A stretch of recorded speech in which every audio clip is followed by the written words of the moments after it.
সময় হসপিটালে। হ্যাঁ আমি ওখানে যাচ্ছি রোগীকে। আরে ম্যাডাম, এই রোগীটা হুট করে মারা গিয়েছে। মারা গিয়েছে মানে কি করে মারা গেল?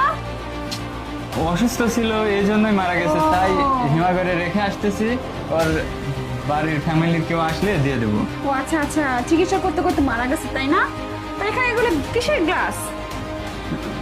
ম্যাডাম এটা এটা ওই যে অসুস্থ ছিল তো তখন এটা আর কি। আচ্ছা ঠিক আছে, এটা আমি ফরেনসিকে পাঠানোর ব্যবস্থা করতেছি। ম্যাডাম কি বলেন না এইসব? না না না, ধরবেন না, টাচ করবেন না, আমি এটা ফরেনসিকে পাঠাবো, ঠিক আছে? তো ম্যাডাম দেখেন, আচ্ছা ঠিক আছে, সমস্যা নাই। আপনি কিন্তু এইভাবে হসপিটালে ঢুকে এইসব করতে পারেন না। একদম কথা বলবেন না, আমি আইনের লোক, আমি যা খুশি তাই করতে পারি। তাই বলে আপনি হুট করে কেবিনে আমি ঢুকে হুট যাবেন? করে আসিনি, আমি ইনফরমেশন পেয়ে এসেছি। ইনফরমেশন শান্তা, মানে? ওঠো তো শান্তা।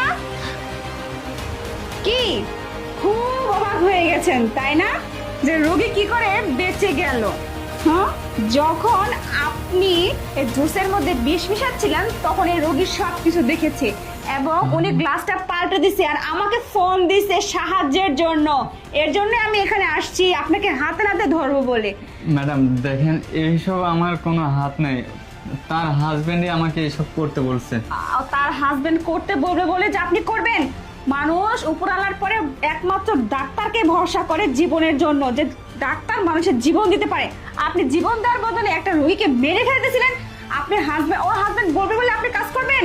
হ্যাঁ, এতটা অমানবিক কেন আপনি? আপনি একজন রোগীর প্রাণ নিয়ে নিচ্ছিলেন। আজকে আপনাকে থানায় নিয়ে গিয়ে এমন অবস্থা করব না যে আপনাকে দেখে সবাই শিক্ষা গ্রহণ করবে, কোনোদিনও আর এরকম ভুল কাজ করার আর বেআইনি কাজ করার সাহস পাবে না। আপনি একটা রোগীর জীবন নিয়ে নিচ্ছিলেন তাই না? দেখুন আজকে কি অবস্থা করি আপনার। ম্যাডাম, আর তাহলে কিন্তু আমার স্বামীকে আর ছাড়া যাবে না। যেহেতু আমার স্বামী এইসব কাজ করতে বলছে, তার মানে সব প্ল্যান ওরই ছিল।